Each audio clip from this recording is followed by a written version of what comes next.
Welcome, everyone. And Sam is, I'm so glad Sam is here today. Sam and I were just kind of chatting and jokingly, but really not joking. I myself have been very interested in this topic. And when Sam proposed it, I was thrilled because I know the kind of rigor Sam addresses his topics when he comes talk for us. I mean, Sam, I think you've probably done I'm gonna say over a half dozen talks. I mean, it's been 12, 13 some odd talks over the past. This is the third go around, mhm. third year now. Yeah, Yeah. And it's been wonderful. every year, every time it gets better, and I learn new things. Um, so I'm just going to introduce you really quick, Sam, because I know that a lot of folks know you here already, and um, we have a bio of you written all over the internet. But I'll just repeat it here for the sake of the video. Sam Farmer is a neurodiversity community self-advocate and consultant, public speaker, and prolific author. He has led intriguing discussions about his book, if you haven't seen it yet, but it is called A Long Walk Down a Winding Road, available on his website, samfarmerauthor.com. It describes his autistic self-discovery while serving as a self-help book. Sam has also led our Deep Thinkers discussion series entitled Cultivating Autistic Thought with Sam Farmer. It's really based on a huge myriad articles and blogs that actually can be accessed for free on his website. So I would totally encourage folks to check it out. I know he's got video links up there as well. But there's so much info, and actually part of the series was inspired by just this treasure trove of writings that you have done, and each in and of themselves can be like hour-long presentations and discussions. So without further ado, I'm going to hand it off to you, Sam. Thank you very much, Roger. Great to be with all of you this afternoon or morning, depending upon where you're logging in from. The name of our topic today, Conquering Internalized Ableism. This is a very loaded topic, a lot to say. One disclaimer that I'll make before we get underway is that this presentation is grounded in my lived experiences, but these are my experiences. They may be different from yours. You might find that some of what I have to say is relevant to you and that some of it isn't. And that's certainly okay because our community is anything but monolithic. We all have different sets of lived experiences to bring to the table. So some of what I'm saying here may or may not resonate or may or may not ring true. These are my ideas, my insights for you to either take or dismiss at will. So a little bit about my book, A Long Walk Down a Winding Road, Small Steps, Challenges, and Triumphs Through an Autistic Lens, published around 5 years or so ago, a little more than that. And like Roger was saying, it's a memoir and self-help book rolled into one. I write about what it's like to be autistic from the point of view of a late identified autistic individual. That's me. These are factual, real stories of lived experiences, supplemented with self-help content that perhaps would resonate the reader in terms of how fortunate I've been to have been able to discover greater happiness and success in the face of all kinds of challenges and adversity. And I kind of think of it as being a handbook of sorts for carving out a better life for the reader. That is, if the self-help areas that I write about are relevant to your lives, to your challenges. And those include, as I have on the lower bullet point here, I write about workplace success. I write about what I went through in terms of social skills development and the work that I did, in this case with the social thinking methodology that I found to be very helpful. Rising above bullying, which you guys will find has direct relevance to today's topic. What I call marriaging, where I write about my neurodiverse marriage, where I'm autistic and my wife is non-autistic, and learnings from my experience being married in a neurodiverse marriage, as well as parenting, both from the perspective of me as a son to my parents, as well as me as a father to my son. And most importantly, and this is directly relevant to today's topic, self-esteem building, which I write about in a chapter called Learning How to Love Myself. Arguably the most important chapter in the book, self-esteem building. So let's dive in.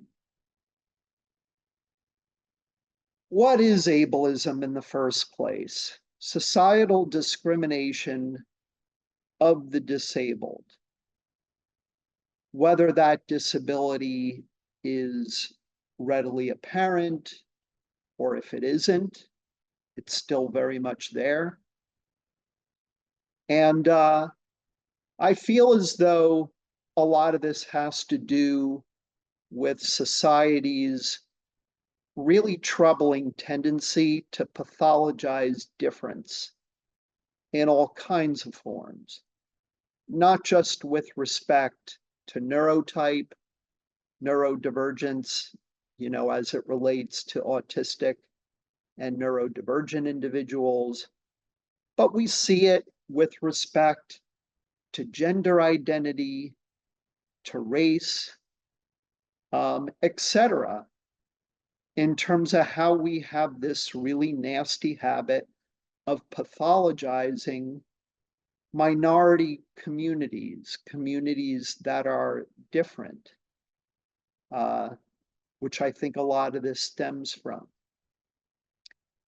Society has expectations that were not written with us in mind when it comes to socialization, communication, behavior, how we're supposed to think, how we're supposed to learn.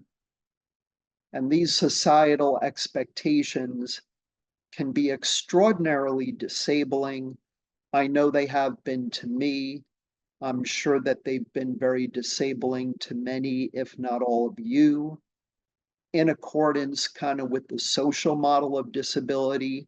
True, I have my own intrinsic challenges that to some degree are absolutely disabling, but so much and arguably most of what I've found disables me are external factors like these societal expectations that I argue are entirely unrealistic for those of us who are neurodivergent. Why? Because they were established not with us in mind. Ableism probably by and large stems from that notion that if you don't meet societal expectations, you're discriminated against. And ableism is all about discrimination. It sets up what I like to think of, or what I would rather not think of, but what I acknowledge as being true, is this us versus them power dynamic. Abled, disabled, you have Democrat, Republican, you have people of color and white people, ethnicity, nationality, what have you. Israel versus Palestine. I mean, you could write volumes about how this us versus them notion pervades society. Why am I bringing up all these details? I bring them up because if we are to conquer internalized ableism, we need to be able to have a good understanding of what ableism is in order to understand it, in order to understand how it manifests itself, and in order to rise above it. I could not have conquered my own internalized ableism had I not gone through those initial steps of understanding and then rising above what all this is about. Because when you think about it, how can we realistically rise above that which we do not understand? It requires an understanding. And that's why I'm here today, talking about it. And I've written about it as well. So the regrettable human tendency to go after other people in order to feel strong, which really I think cuts to the heart of why we have bullying in society. Bullying is about controlling other people. I've been through it. I would certainly imagine that many of you regrettably have been through it. It's a tendency to exert power, to exert control over others in order to feel strong, which is a deeply, deeply flawed tendency that I think a bunch of the ableism we deal with comes from. And that as marginalized, stigmatized, vulnerable people that we are, as being neurodivergent, because of our vulnerability and our marginalization, we are regrettably easier to target than others might be. Again, this need to go after others in order to feel strong.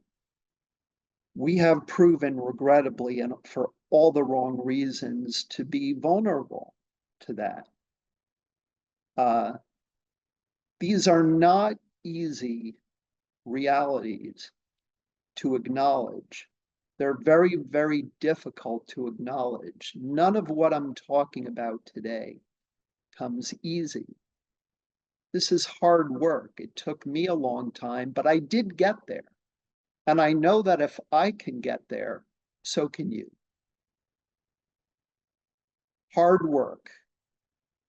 And it can be very trying emotionally, psychologically, heaven only knows. So how does ableism manifest itself? There's this really important, but arguably very ugly term that I think arose from the neurodiversity paradigm called neuronormativity. And what we have with neuronormativity is this concept of society, by and large, has pretty much decided what's normal and what isn't. Correct me if I'm wrong on this, Roger, but my understanding of the DSM is that it stems from the field of abnormal psychology. That's my understanding. Society has these constructs around what it feels is normal and not normal.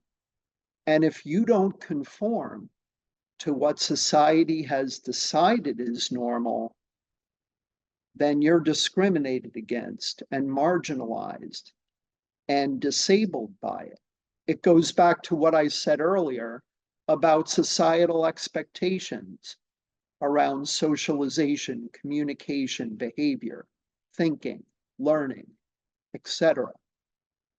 And so you can imagine how very disabling neuronormative expectations can be. Bullying. I write in A Long Walk Down a Winding Road about any number of bullying incidents that I had to endure. A noteworthy one is when I was in 5th grade during recess, and an individual who I knew was bad news approached me. And before he could do anything to me, I blacked out. And when I regained awareness, I found myself with my back on the blacktop, on the ground, with a whole crowd of people circled around me.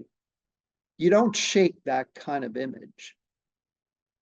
But then after X number of seconds, I remember it like it was yesterday, but yet it was in 5th grade.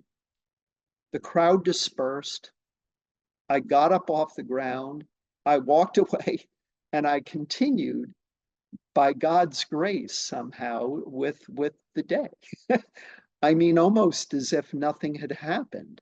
I'm very fortunate I didn't get hurt. But the fact that I regained awareness with my back on the ground has a lot to do with me knowing that this was clearly a bullying incident. What do I attribute to being able to quickly recover from this? Is because I knew who the bully was. I saw him for who he was. And I'm like, all right, this guy is a world-class jerk. I knew him to be very aggressive. I also knew him to come from one of the rougher, more difficult neighborhoods in town that he came from. And those things enabled me to continue on and to recover from this incident, as horrific as it could have been. But clearly bullying is a manifestation of it. Again, I was vulnerable. Most of my schoolmates were gen ed students, mainstreamed. I was a special ed student. I knew back then that I was learning disabled. I didn't know I was autistic until age 40, but it was just shy of age 3 that I knew that I was learning disabled. I knew that I was different. I didn't want to be different. My schoolmates knew it. They leveraged that in giving me a hard time. And so in many ways, I was rendered a sitting duck. Bullying, control, those sorts of things. False stereotypes. How many books could be written about the false stereotypes that we are up against? There are so many. Autistic people are incapable of empathy. Nonsense. How can you be autistic? You're in a full-time job. You're married. You have kids. Well, yeah, that's certainly true of many of us.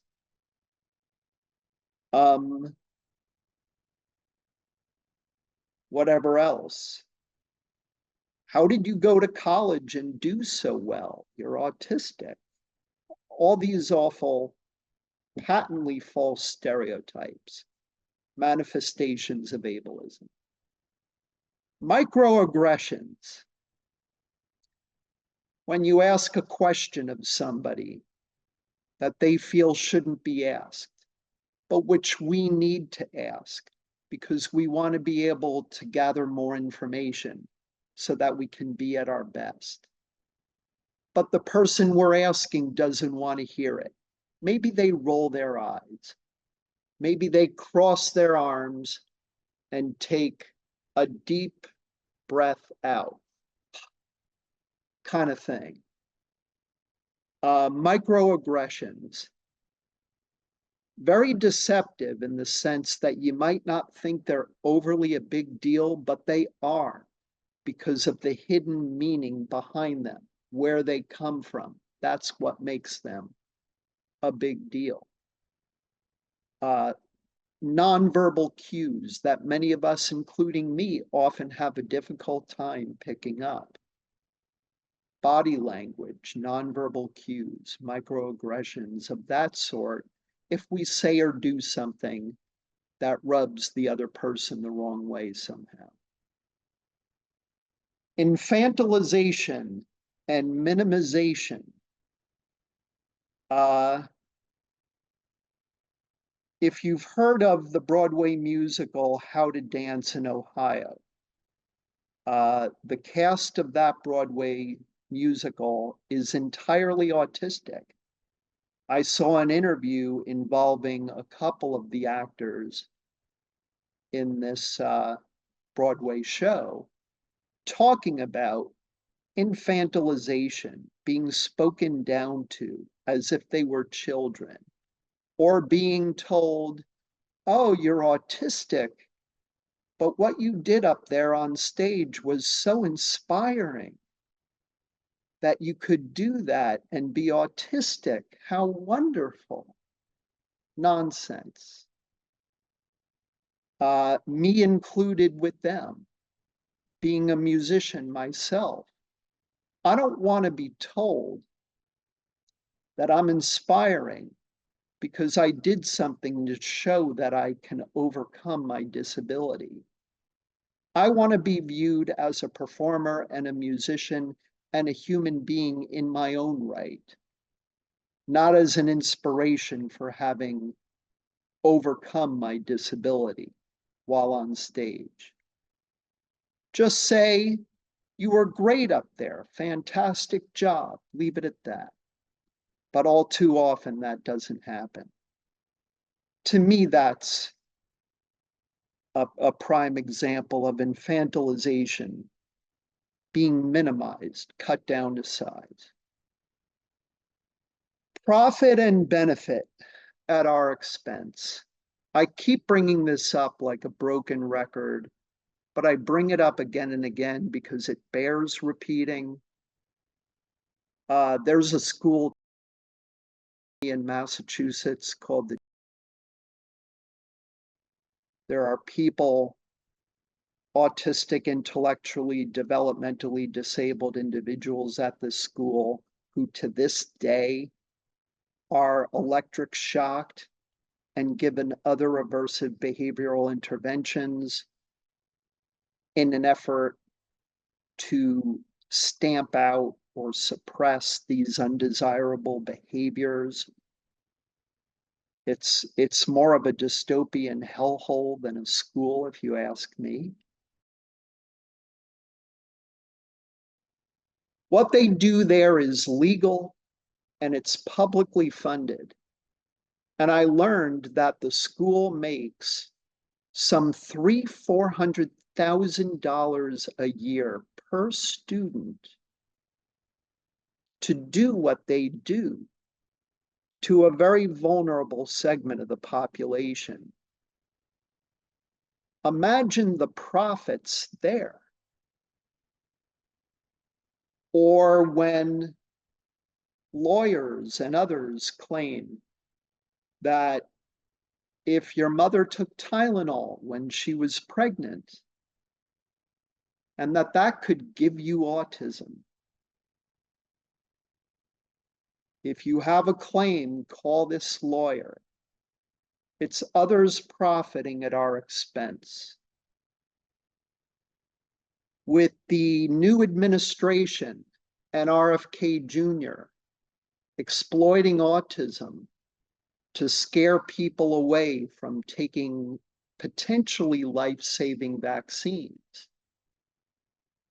You're pushing an anti-vax agenda at our expense. It's bad enough that, as was the case with the MMR vaccine, measles, mumps, rubella, that there's proof, good proof, that people who didn't take that vaccine, many of them died. But there's also the element that something like that and the disinformation associated with it comes at our expense because it aggravates the stigma we're already up against. All of these very blatant, very dangerous manifestations of ableism at the workplace, heaven only knows, in terms of being discriminated against.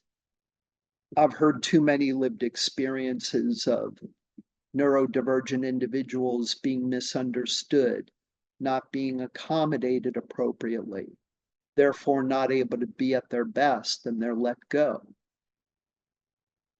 In the classroom, where all too often there are failures in catering to alternative learning styles, IEPs that aren't executed upon in the way that they should be in writing on the IEP, and how hard parents have to advocate for their kids, and often to no avail.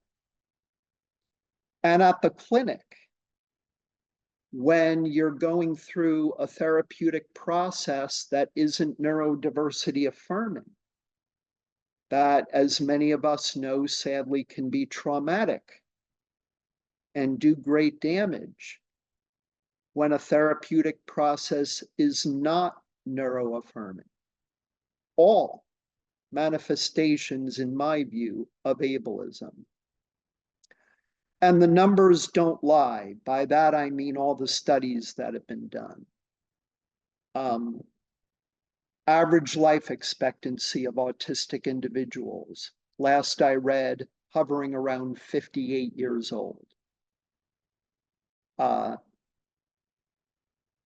80% or thereabouts underemployment or unemployment rate among work-ready, educated autistic individuals.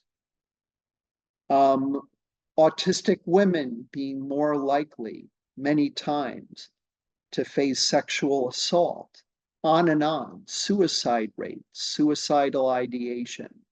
The numbers don't lie. Multiple studies speak to it, all of which are manifestations of ableism. So yes, we are up against a beast here, a beast of a challenge.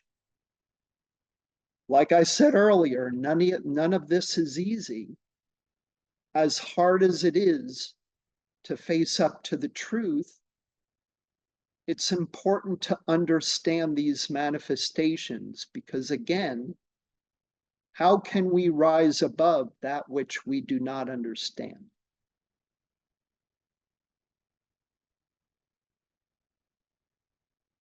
Internalized ableism, how this affects our sense of self. It did me big time. I'll never forget it like it was yesterday. This was in my 11th or 12th grade year in high school. My mother walks through the door, ecstatic, delighted, as she should have been, to say, "Sam, guess what I was able to arrange for you? Because of your learning disability, I was able to arrange for you to be able to take the SATs untimed." Invaluable accommodation. Certainly back in my day. This was in the 80s. And without even giving it a second thought, I very abruptly told my mother, no, I'm not having anything to do with this. All well and good that you were able to arrange this for me, but no. To which my mom miraculously replied, okay, that's fine. And this is where I was particularly fortunate growing up, is that I had a mother who, even though in all likelihood she didn't want to often, she always met me where I was. If he feels he doesn't want to do it, we won't do it. Sam, go out and play with the kids. No, I don't feel like it, Mom. Playing guns with friends in the street, not my thing. Okay. Many other examples. Being met where I was at. But this was a rejection of an invaluable accommodation that, had I applied to my first choice school and had an admissions officer who maybe could have turned out to be a real hawk when it comes to test scores, could have looked at my substandard scores on the SATs because I didn't take them untimed and said, no, we'll pass on this application. Could have altered the entire trajectory of my life, not being able to go to the school that I wanted to. Fortunately, in spite of my test scores, I was able to get into my top choice school. Again, very fortunate for that. But it could have turned out very differently. As it turns out, a whole string of questions in the reading comprehension section never got answered. When you reject an accommodation like that, you're really hurting yourself. I hurt myself, and it manifested in a very substandard grade that I got on the verbal portion, where time ran out. And when you don't answer questions, they're marked wrong. I did it because I rejected my learning disability, because I was put through hell because I was learning disabled, going back to that and other bullying incidents that I went through in grade school. That I just wanted to be like all the other kids. I wanted to be evaluated on the same terms as they would be evaluated. So, as if I was never learning disabled, I took the SATs timed, and thankfully I did well enough to get into my top choice school, but I very well could not have. That is a manifestation of internalized ableism. You have a very low opinion about a key aspect of who you are. I was not able to accept my learning disability back then. I rebelled against it. I paid the price. Luckily, not too steep of a price, but steep enough to have remembered this incident. And I write about it in the book, and I bring it up here. All because of the hell we're put through for being different, for being disabled, the consequences I faced, that I felt this need to try to be like everybody else. And so I masked. And masking is widely recognized as being a trauma response, because you're not fitting in with others unless you mask. I wore the mask of a people pleaser, thinking that doing so would help me avoid confrontational situations. So I took this people-pleasing posture where I denied myself the capacity for self-advocacy that I deserved to have, but didn't have back then. Took me quite a long time to develop self-advocacy skills. This is how internalized ableism manifests itself. What it did to my self-esteem, again, rebelling against myself as opposed to embracing, accepting at least the learning disability, but it didn't happen. It impacted my self-confidence, which greatly impacted my dating life. Usually when you're dating, the person you're dating likes to be with a confident, strong individual with good self-esteem. With respect to the women who I dated, that certainly was the case, but it just wasn't there. And so dating was a real struggle for that and for other reasons I won't get into. And then mental health challenges.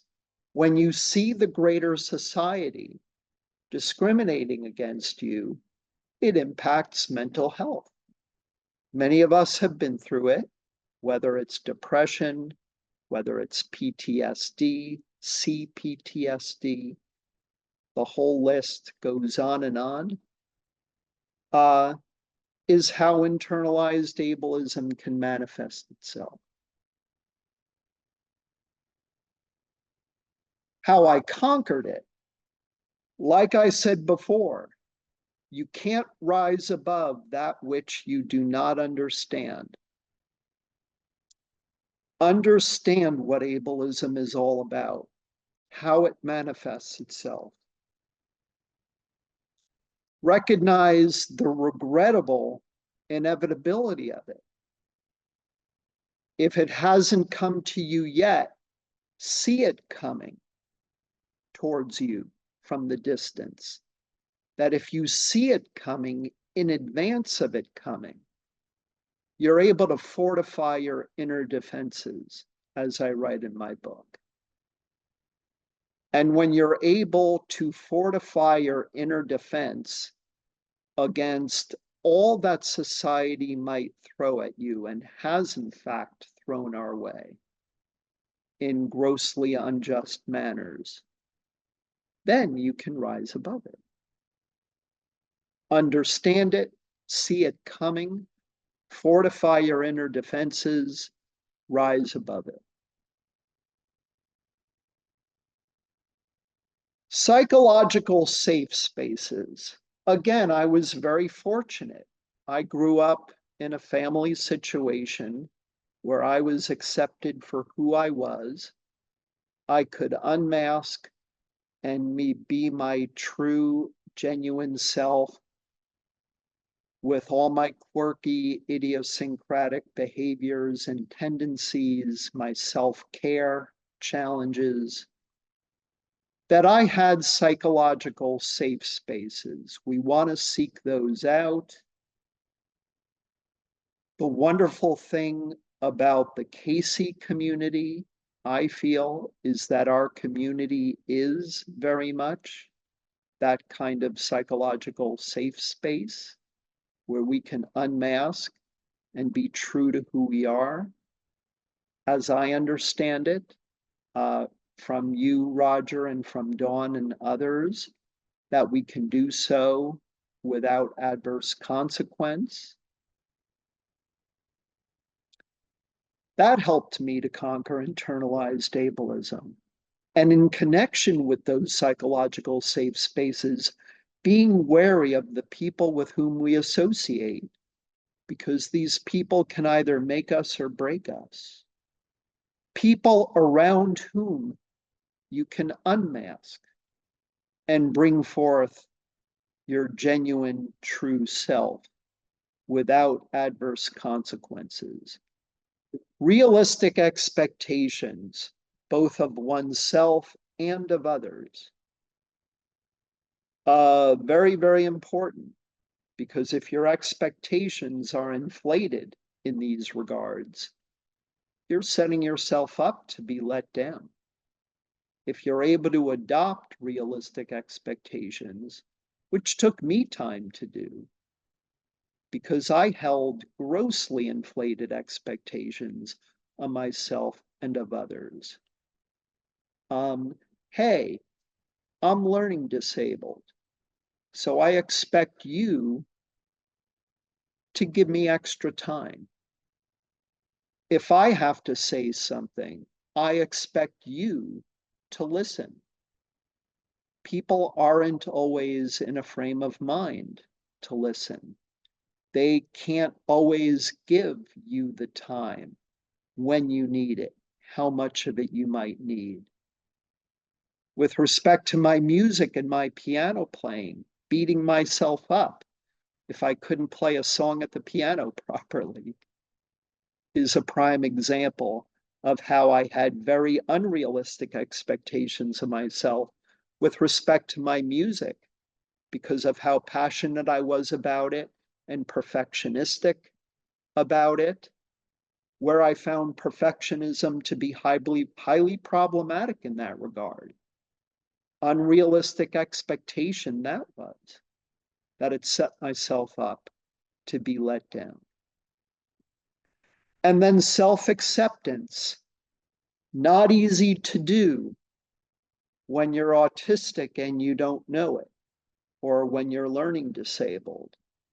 But it dawned on me shortly after being identified as autistic. I said to myself, look, if I'm not able to accept my newfound identity, in addition to my learning disability, my other challenges, how am I ever going to be able to properly find true happiness unless I can come to terms with and accept these aspects that I know are core to who I am?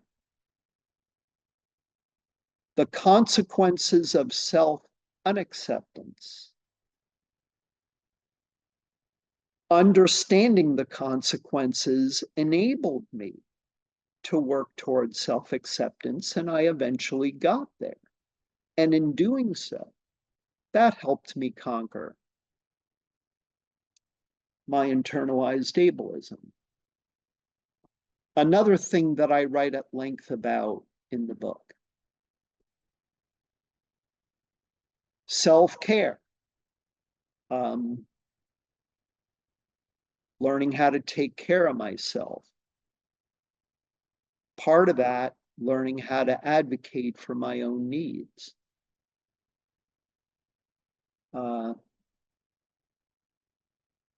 Cultivating passions and talents. With me, it's been music. It also helped that I was passionate about earning good grades. I was proficient and good at tennis, at cross country, in school. I did well enough at those sports to make the school team. I cultivated those talents and I got myself out there and I pursued them. And even things we're not talented at, just whatever passion we might have, whether we're experts at it or not, to cultivate those sorts of things certainly helped me to conquer my own internalized ableism. Understanding that progress entails small steps forward. Small steps are the first two words in the subtitle of my book. The subtitle being Small Steps, Challenges, and Triumphs Through an Autistic Lens. Small steps. It speaks to what I was saying earlier about realistic expectations. Not only small steps forward, but in addition to that, understanding that sometimes we need to take a step or two back before we can move forward.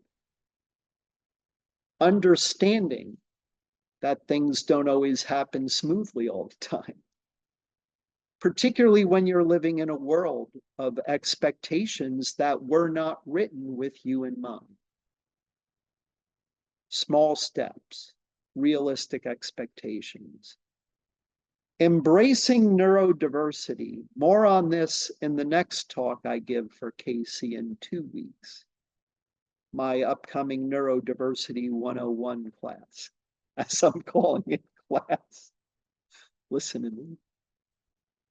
Very shortly here within the context of conquering internalized ableism. When I learned that I was autistic, as maybe many of you can imagine, at first I took it really hard. I took it really hard because I had a difficult time reconciling what I knew about autism from individuals I've known throughout my life who are autistic with what I had just learned about myself. I had a very hard time reconciling the two. Soon after having been identified as autistic, I made it a point to educate myself. What really is this thing called autism? What does it entail? Keeping an open mind about it, that it's not all about struggles and challenges and deficits and hardships, but that autistic people like us, we have unique attributes, unique talents, unique abilities. I learned about neurodiversity and worked towards an outlook on autism whereby I rejected what the DSM had to say about it being a disorder. I don't feel I'm disordered. I'm different. I have unique challenges as well as unique talents and abilities. Sure. Different, not deficient, but different.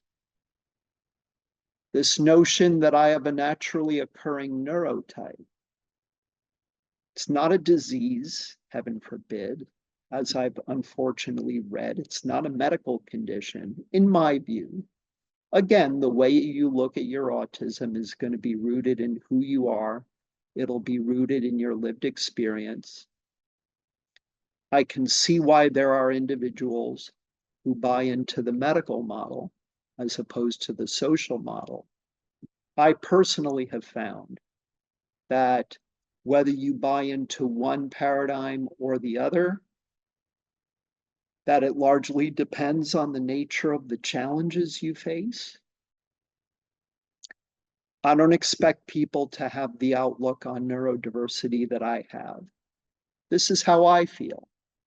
And I know that many of you agree with me on this, and perhaps some of you don't agree, and that's fine.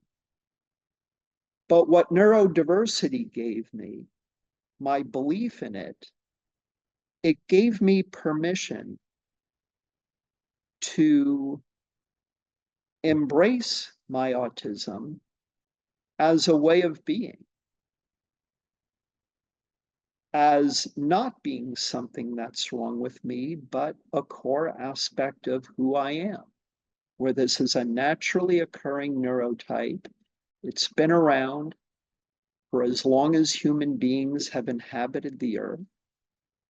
It speaks to all of us that within the human population, there are a diversity of brains, a diversity of the way nervous systems are wired, just the way biodiversity speaks to the sheer variety of life on Earth.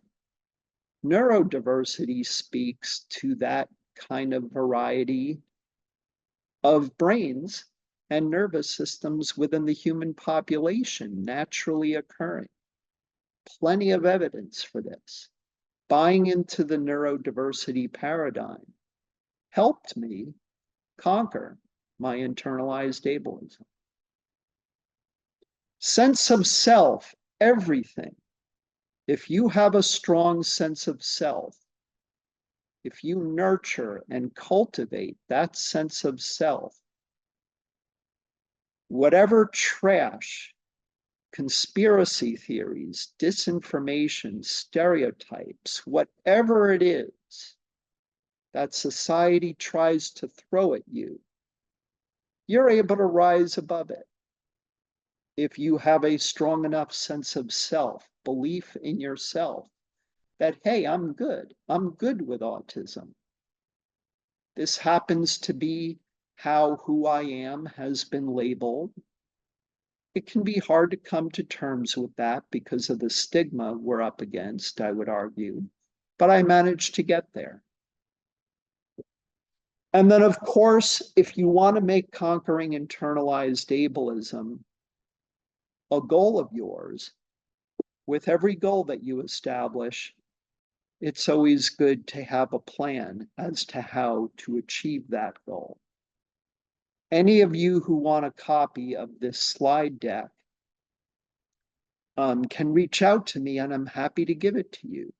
Perhaps this slide deck here or the recording of this presentation would be a starting point for coming up with a plan on how am I going to achieve this goal if I do in fact want to pursue it, if I'm not already there. And then, of course, finding community. Chief among them, the Casey community. Like I said earlier, a community around which you can unmask and be your true, genuine self without adverse consequence. Finding community if you haven't already found it. I would argue that all of you on this call, you're now part of our community. You could choose to embrace our community or not. The choice is yours. Which brings me to my next point. Nobody gets to define who you are except you. Nobody. Not your parents. Heaven knows, not the government. Friends, family, nobody gets to define who you are except you. Like I said at the very beginning with my disclaimer, you can take what I have to say or certain parts of it. You can dismiss other parts. The choice is yours.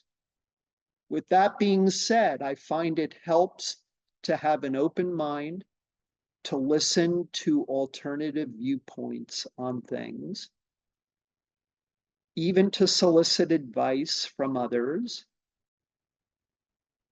invite others to comment maybe on something about you for which you're asking for feedback.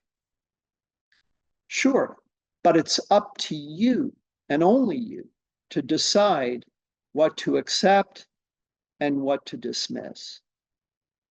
And lastly, I mention here the therapeutic power of giving to others. Big reason why I've been doing these talks for Casey and for a whole bunch of other entities for a length of time now.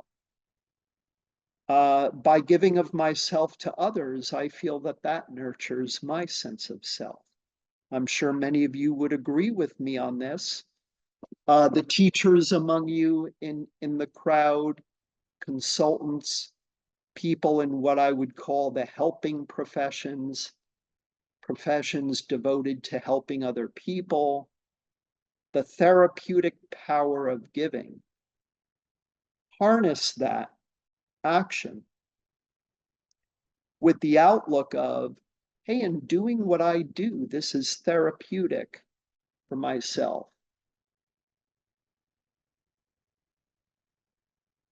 Who you can turn to? Well, you can certainly turn to me. I'm here for all of you. There's a contact page on my website, samfarmerauthor.com. Reach out about anything. I'll respond as soon as I'm able.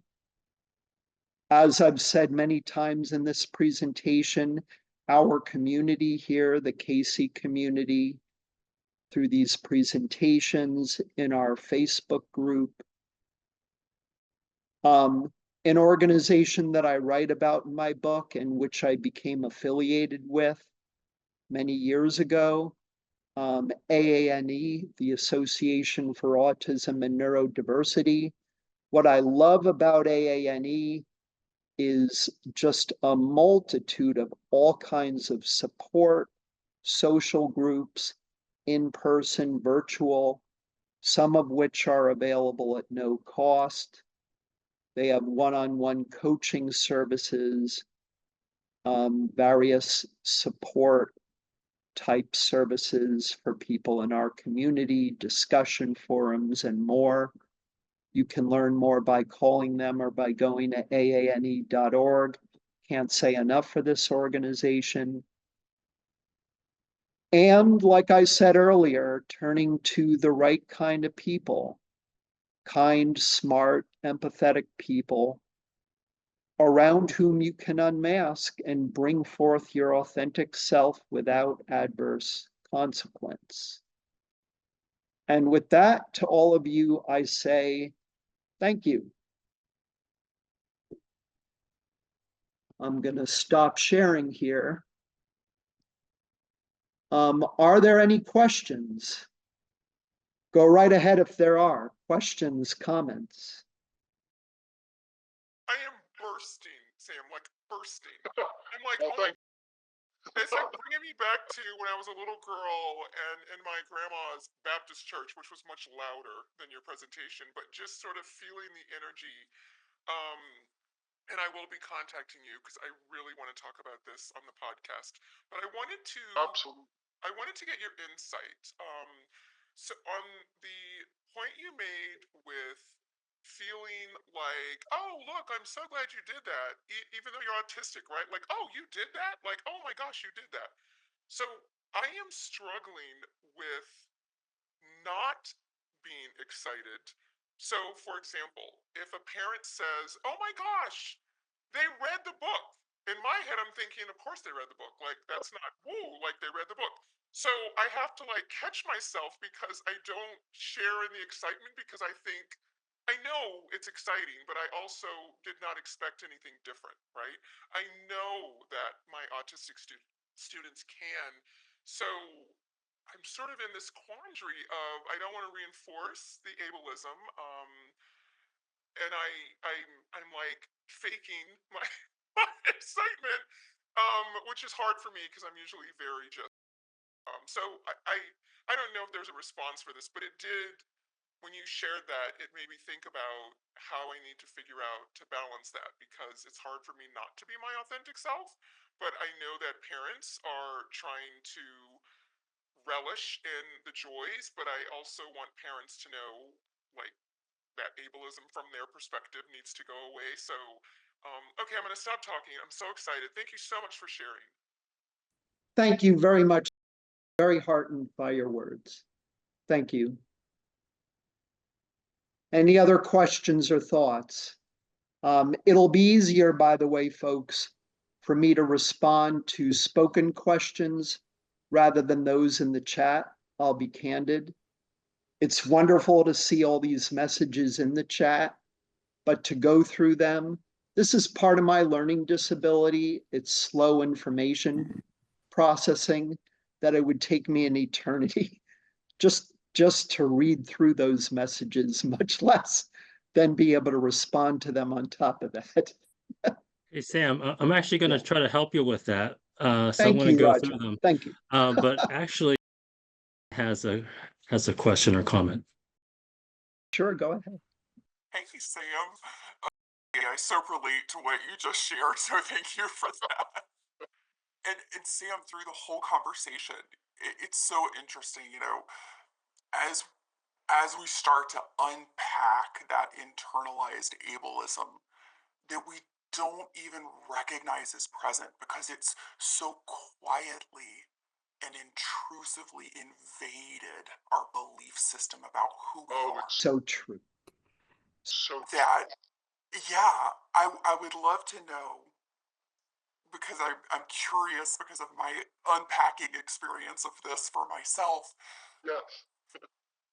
I hit 5 years in November of being burnout free for the first time since I was 6, and I'm 50.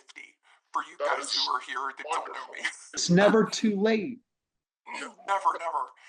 And one of the things that's been part of this restoration journey since I've been out of burnout is this awareness of where I catch myself. Do you recognize for yourself that, you know, because I know you're in this really good balanced energy harmony place for yourself. Do you notice now that you know? And do you catch yourself? And if so, how do you usually redirect that in internalized ableism? If you're catching yourself, you know, because you're in this new place of more energy, more awareness. Well, I'll try to respond to this as best I can. For the longest time, I had no clue I was going through this. I had absolutely no clue. It's only in looking back in retrospect that it dawned on me that I was suffering from internalized ableism.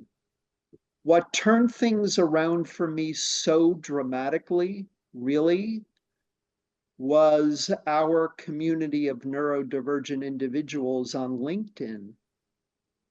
Reading the articles, reading the posts from just wonderful, brilliant, top minds on LinkedIn, reading and learning about the lived experiences of others, that I learned what this was and thought about it and ruminated on it, as many of us are so good at doing, that it dawned on me, my God, this is what's been happening to me. And this is how I write in my book that I seem to have undergone a change just randomly around mid-40s.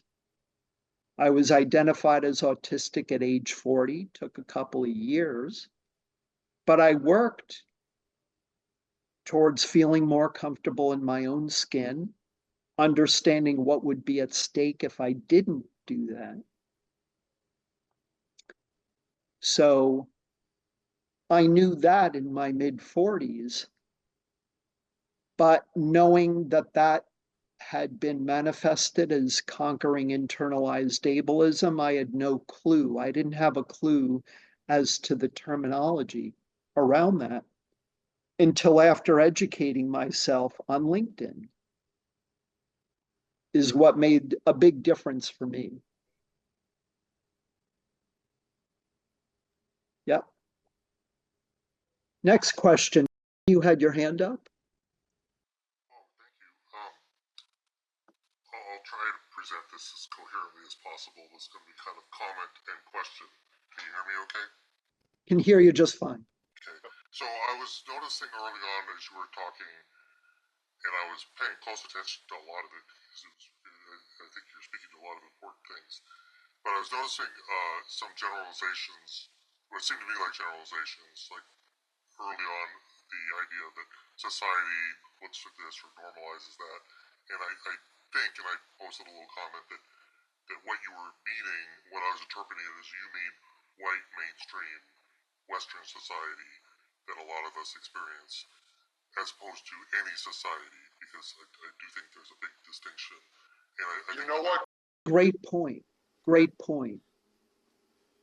So that matters personally for me in terms of a hook for overcoming internalized ableism, in part because the way I see ableism, and you were talking about a lot of the specific details of ableism, which is really hard and triggering to listen to, but it's probably worthwhile. I understand. But the reasons why people are ableist and why people bully and why various things happen, there are reasons for them to do that because it in some ways benefits them. And those, I think, same reason carry over to my own internalized ableism. I internalize ableism in order to get that sense of control or strength or power.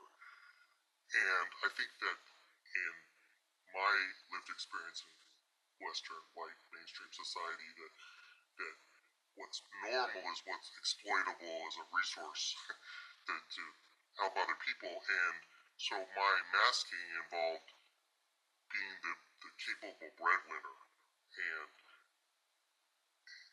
shaming myself when I was not capable of being at a fast track career and earning money for my family and so on. Great point. Yeah. So I just wanted to mention those things because then at the end you clicked on something that really was my hook, and that's that I couldn't embrace autism and neurodiversity initially when I first started learning about my own autism through my research into my child's autism, which I think is a common experience. Indeed, it is. Yes. But I think that because I already had a meaning of what autism was in my head that wasn't right, but I had it and I had to get past that, and I didn't really have any meaning for neurodiversity, but I had meaning for fairness and social justice and helping other people, and that was the hook that got me to the point that am I being fair, and can I help other people if I'm not being fair to myself and not playing to my strengths, whatever they are. If I'm listening to what other people say my strengths should be instead of paying attention to what they are, how powerful am I for my kids and my husband and my family if I'm listening to other people who are wrong. So I just wanted to throw those things. Well, Yeah, you bring up a great point. I think a lot of this comes about through self-reflection, kind of thinking through your own experiences, your own learnings, your own mistakes. For me, I learned a lot of lessons the hard way. And in a way, I don't regret that because somehow that's how I was able to learn a lot, that I was able to learn effectively that way when I learned the hard way. But you're right. It can be very, very difficult to listen to feedback from others, particularly if that feedback is toxic. And that's where, if you're given toxic feedback, it's important to assess for yourself if it's toxic or not, and if it is, to dismiss it, because it'll do great harm if you let it get under your skin. It can be very difficult in that regard. This is why it's important, again, associating to the extent that you can, because we all have to deal with unlikable, bully-like people. We have to deal with it at the workplace, sometimes in our own families, whatever venue. But to the extent that we can surround ourselves with good-hearted, smart, empathetic people, in my view, it would be their feedback that would really be worth listening to, but not exclusively. There's also this aspect, I think, of self-reflection, that much of my work was done in that capacity, reflecting on my past, reevaluating my past in the wake of learning that I was autistic, figuring things out for myself, going online and doing research, learning about the lived experiences of other autistic individuals. That helped me, but that's me. That's what worked for me, but which might not necessarily work for everybody else, because our community is not monolithic. Yeah, can I say something really quick? Sure, Roger. Sure. I mean, I think that is such a intriguing point. Um, yeah, about, I mean, I think what you said was, I mean, that a different perspective that I'm fascinated to learn more about.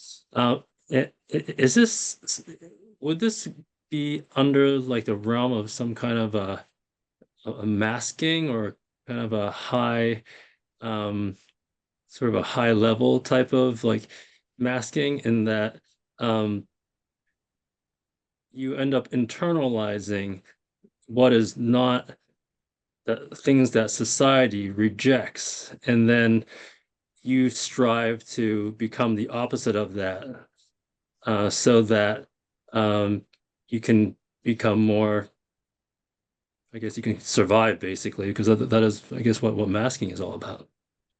well, regrettably, that's it's a survival mechanism. And there for so long, and still there's this internal monologue about beating myself up for being so stupid, or so, I apologize for using triggering words, but for things that are internally ableistic, and well, nothing I would ever say to anybody else, I don't think, but I would say to myself in order to force myself to do what I feel like I'm supposed to do in order to have a right to exist. Really. We all have to do things we don't want to be doing, and masking is one of them. It's a lot more than, like I said earlier, just being a trauma response. It's a survival mechanism, again, in a world not built with us in mind, to try to fit in, to try to be accepted among the neurotypical majority. Um, And that's hard. And as you know very well, I'm sure that often leads to burnout. Burnout happens from excessive long-term masking. Again, there's nothing easy about this. I'm one of the lucky ones. I think in many ways I'm as lucky as I have been for all of the absolute wrong reasons that I'm male, that the color of my skin is white, that I'm cisgender heterosexual, and that I come from, not that we were wealthy, but that I come from a family that financially was well off. We were well off. And yeah, I think all the wrong reasons. I think I've been advantaged in those ways, but for all the wrong reasons, because really what I want for all of us is a more level playing field with respect to all of those aspects. My experience with this overcoming internalized ableism initially I think came through queer pride, not through neurodiversity pride. And okay. So many years of my life I imagined myself being beat up and over again perseverating in my head about how much danger I was in because I was, but also just because it just made me feel stronger if I could imagine it somehow. And that carried over also if I was not competent to perform well enough to be in society. So then there was like a internal humiliation and shame about not learning the right way or the things like that. And I don't know, it drops away when I start thinking about taking care of my kids or taking care of my family. That just kind of falls away. It's like freeing. Isn't it remarkable? Like I was saying earlier, the therapeutic value of giving to others, certainly as a parent, it's huge. It's therapeutic in many ways. And that can help, at least help, to put a dent in the internalized ableism, if not to help you conquer it. Because again, this is hard. Nothing easy about this. What's easy is me jumping on a Zoom session to talk about it. I can talk the talk, but walking the walk is a very different thing. But perhaps we can at least put dents into that internalized ableism by doing what you just described. Yeah, there is a clarifying comment here that I think that was made earlier when we're talking about like ableistic society. Is that primarily a reference to mainstream Western culture? I think at the heart of it is capitalism. I've heard that said before in the community. The obsession with money, with power, this falsehood that if you're disabled, you're going to cost us rather than benefit us. And this obsession with money and power that comes with capitalism, which is all too true of Western civilization, let's face it. That in many ways, I think maybe the two go hand in hand. Great point there about Western civilization being a real challenge with this. And I would add to that capitalist societies do not help. And to be aware of them. Yeah. Yeah, go ahead. Hi. I was a special education teacher and I love to become an educational advocate. And so I help kids get the right services within the school system.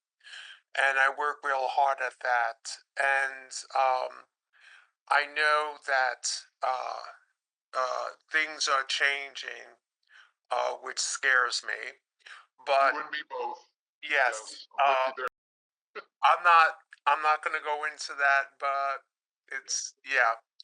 But I was wondering, I know back in the day when we were growing up, advocates weren't available.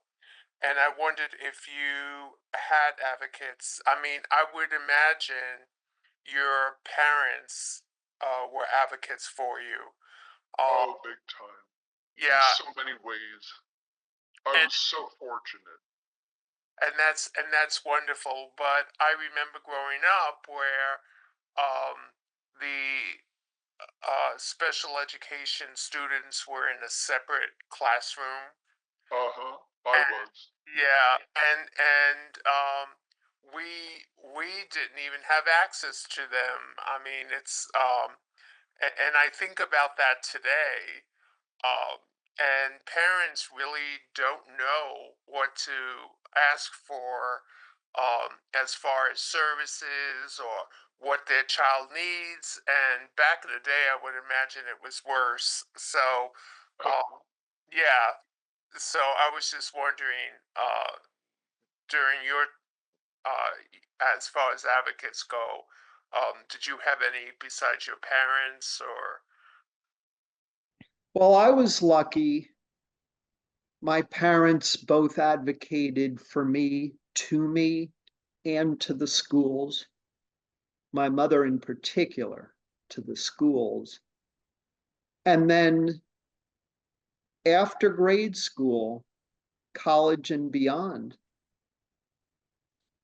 I had truly, in retrospect, I had truly remarkable friends who had the courage to, in private, say things that I'm sure dawned on them could have been very difficult for me to take, but they had the courage to say, "Hey, Sam, I observed this about you." They did so in a constructive, decent fashion to make me aware of things that it was them as well.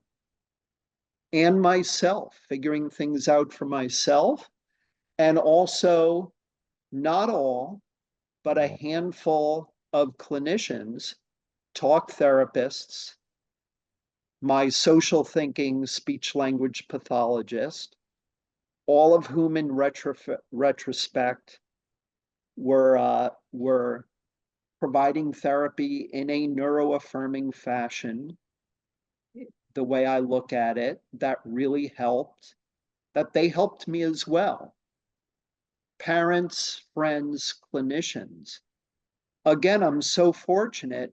This is why I figured the least I can do for the community, where there probably aren't very many people like me who have had as much as I've had going for me, that I had to write this book. And then subsequent to that, I had to keep writing.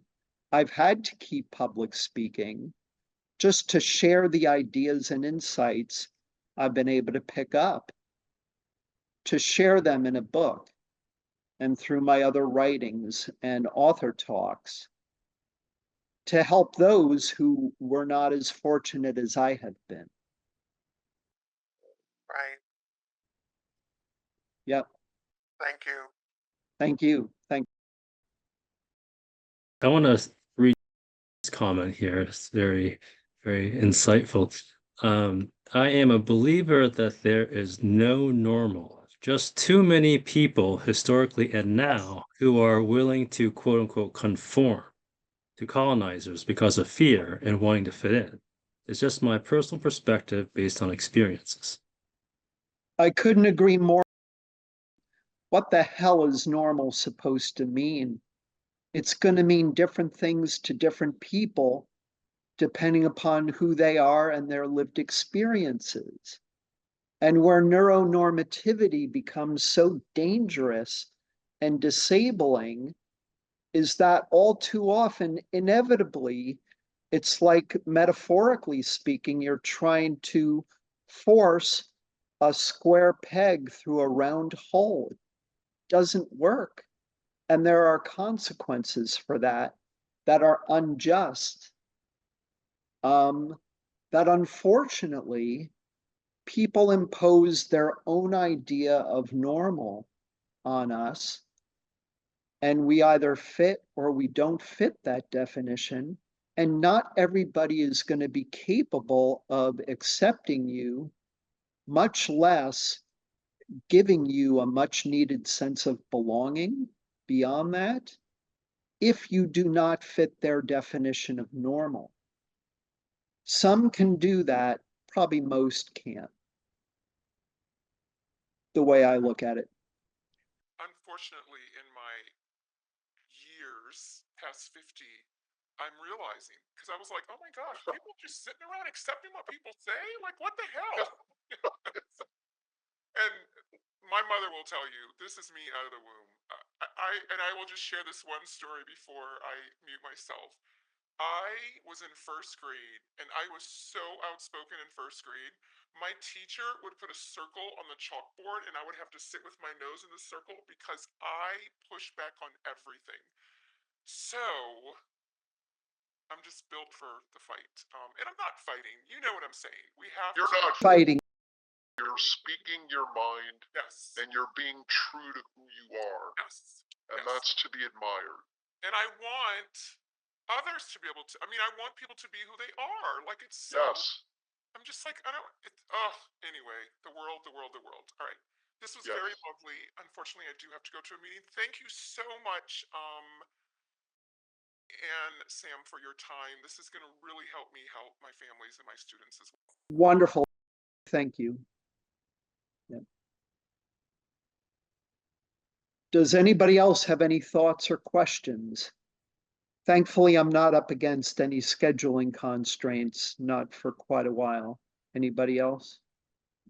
I'm just going to read a couple more comments. Ashley, would you like to go? Hi there.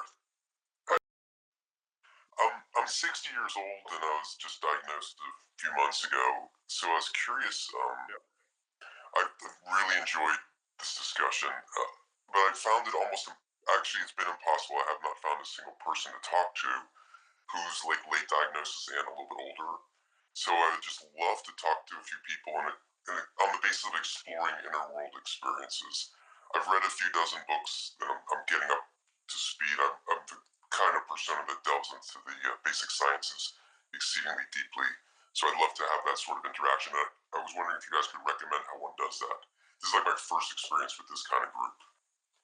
Thank you.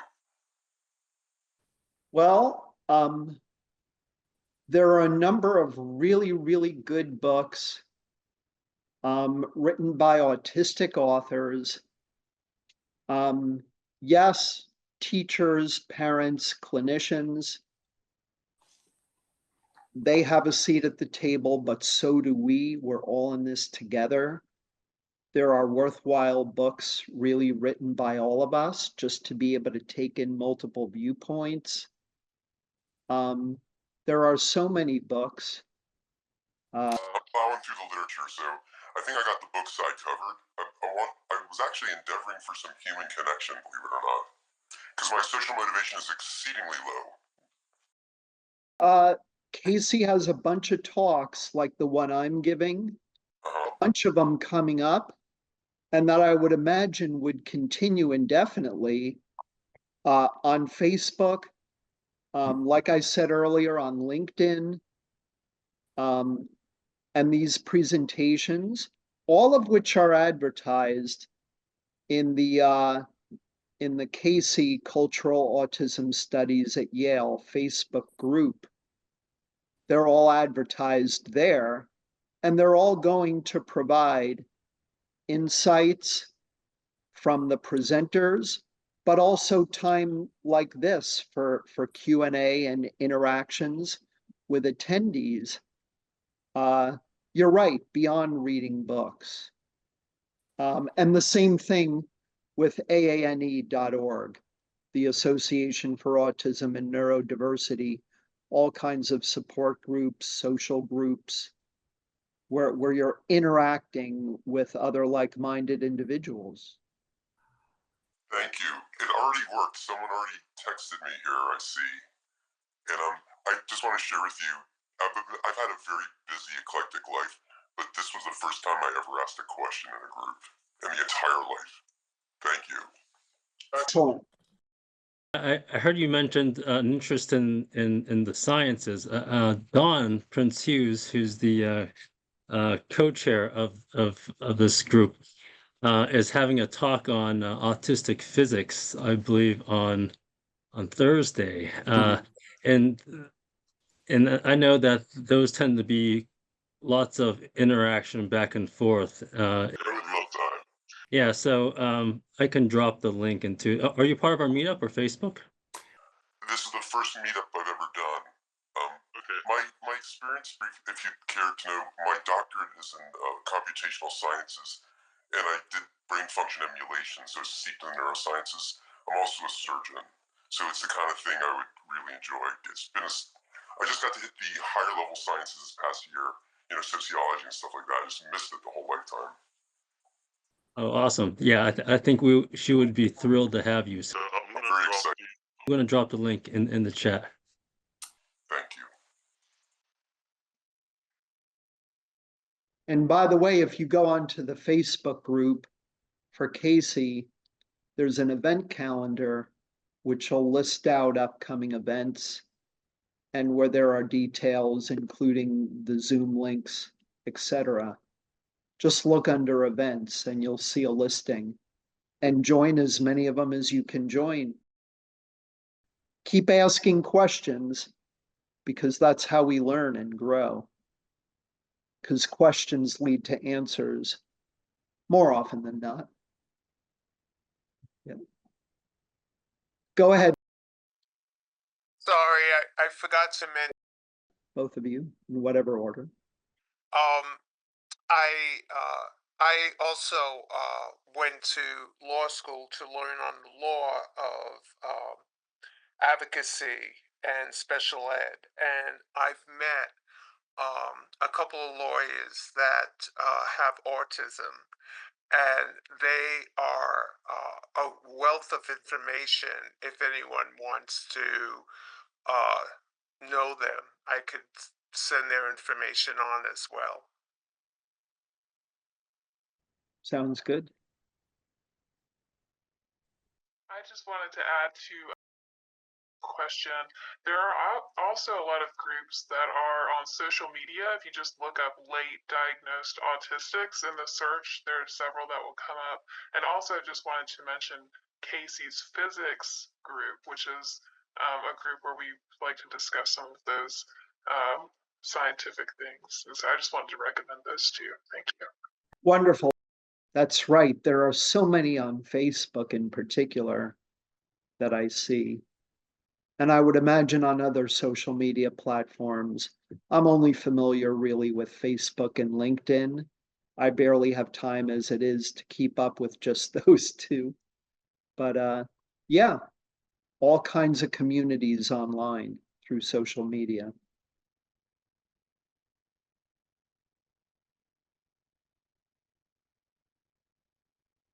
Anybody else with questions or comments?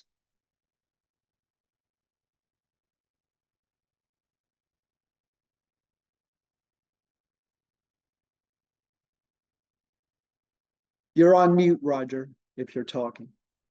I'm sorry about that. I saw a comment by about burnout, since we're talking about masking and the chronic effects of it. She's saying, "Thank you for sharing further, Sam. I noticed for myself and have noticed this for clients over the years as well, that the drain internalized ableism places on our energy resources is one of the contributors of long-term and chronic burnout for many of us." So it's the idea that the longer you do it, eventually it's not a sustainable, journey. And a lot of times it ends up in these burnout states. Yeah, no doubt. Too many people burn out from masking. There are so many toxic effects from it. And yet the hard part is that it's often a necessity. you think of the workplace as such a high stakes environment for reasons that are obvious, that oftentimes one must mask in order to fit into the workplace so that they can retain a job to make the money that they need to make to survive. High stakes environments where it's necessary, it's like being caught between a rock and a hard place. You're having to do something that particularly long term can be toxic. That's why arguably it's hard for all of us. The key, and they are out there because I work for one of them, is to try to find an inclusive, neuro-affirming work environment. And that's hard to do because those are probably very much in the minority. There's another comment from a mother related to talking about masking. It's such a personal journey. My son is exhausted from masking, but is not yet ready to learn from others like him and get the support he needs. Until then, as a mother, I try to suggest meaningful, well, 10 meaningful sessions for suggestions. So I think that kind of highlights that this all starts. I mean, we're all adults in this group talking about it, but the roots of it, as you described in your lived experience, Sam, it goes way back. Oh, indeed. Yeah. Yep. It does.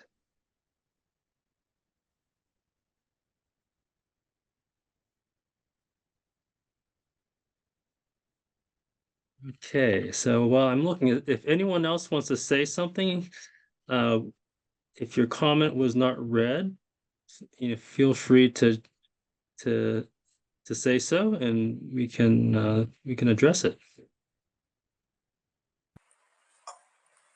I had a question,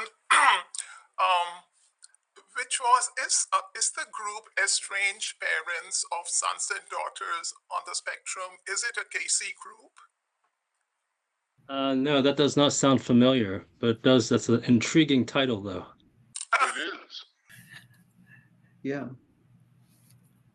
There is a group on Facebook for parents of college-bound individuals with learning differences, ASD, etc.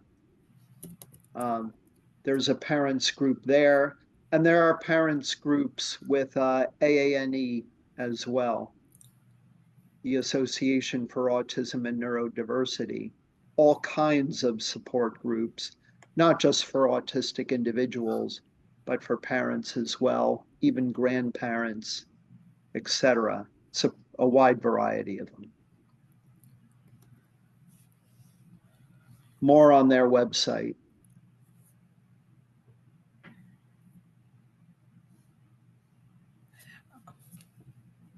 Sorry, Sam, which website did you refer? I'll put it in the chat. Okay. Yeah, and I know that Meetup is not everyone's cup of tea. So if you're on Facebook, I'm going to put it's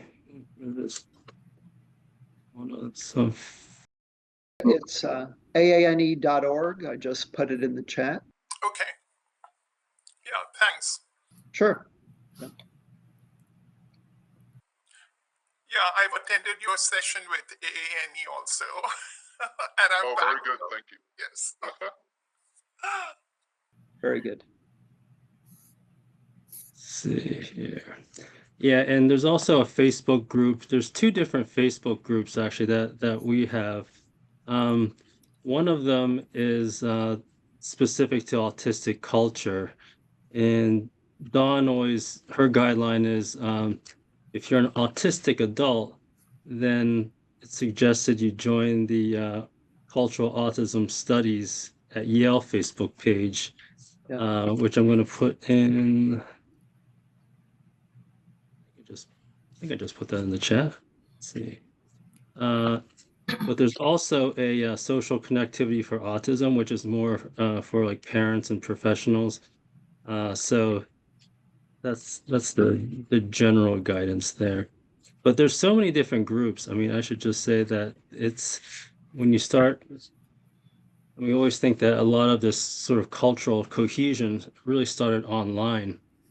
And the ability to connect with folks who are, if you're few and far in between, the probability you're going to find people in your neighborhood is not that high.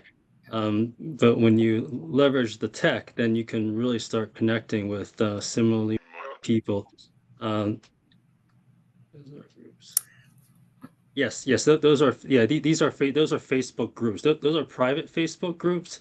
So what you do is you just click on the link. There's like 3 simple questions or something that you ask, you answer, and then that sends a request which you can be admitted into the group. And once you get admitted into the group, then you can see all the posts. And a lot of these events that we have here are cross-posted from Meetup to those pages. So if you don't use Meetup, then you'll always be able to find them through those pages. We just can't put out links on publicly for everyone to see. So there's always some kind of a wall, even though it's not. Try not to make it too challenging. Yeah. Right. Yeah. I mean, my son is being discouraged by his therapist not to use social media platforms. So trying to kind of find alternate ways to get him to join and be part of the community. Yeah, I think that's very important that this technology it really is quite the double-edged sword. So I mean, Sam, you work in tech, so maybe I should let you comment on that. But I always remember the saying, like, technology is a great servant, but poor master. And that's always kind of resonated with me in my use of social It media. resonates with me as well, Roger. We can't let technology take over us. We need to be able to manage the technology that we use.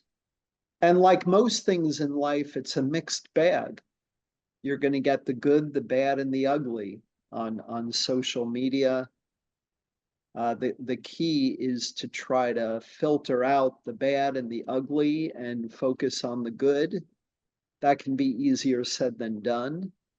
But with these private groups, perhaps through a private group, you have a greater likelihood, if it's a fit for what you're looking for, to really just be able to focus on the good and have much more of that, hopefully, than the not so good. Yeah, and I would say that especially for kids who may not have a firm sense of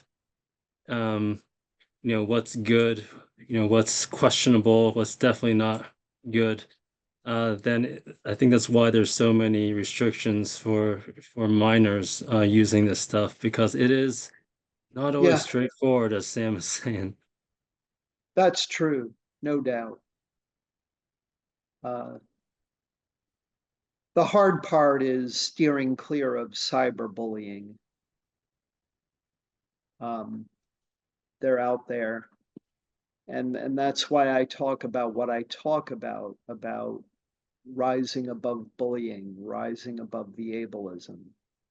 It's easier said than done, but it is doable. To be prepared in advance for what might come your way is key. And to understand that whoever might try to bully you, that's on them, not on you. That's on them, that they're making the wrong choice. They don't deserve to win. We can't let the bully win. Having that outlook helps, which I write about in the book as well. Yep. Okay. Does anyone else want to say something? If not, we'll just wrap up. And we have gone quite over time. Thank you, Sam, for your generosity and Thank you all very hard much. work and energy.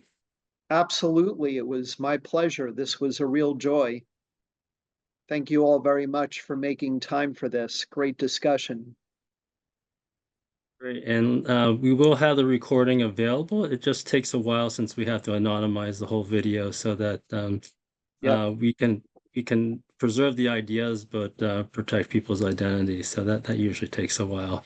But And in 2 yeah, weeks, I'll be back for my Neurodiversity 101 session. 2 weeks, I'm back. 2 weeks from today, again at 2 o'clock.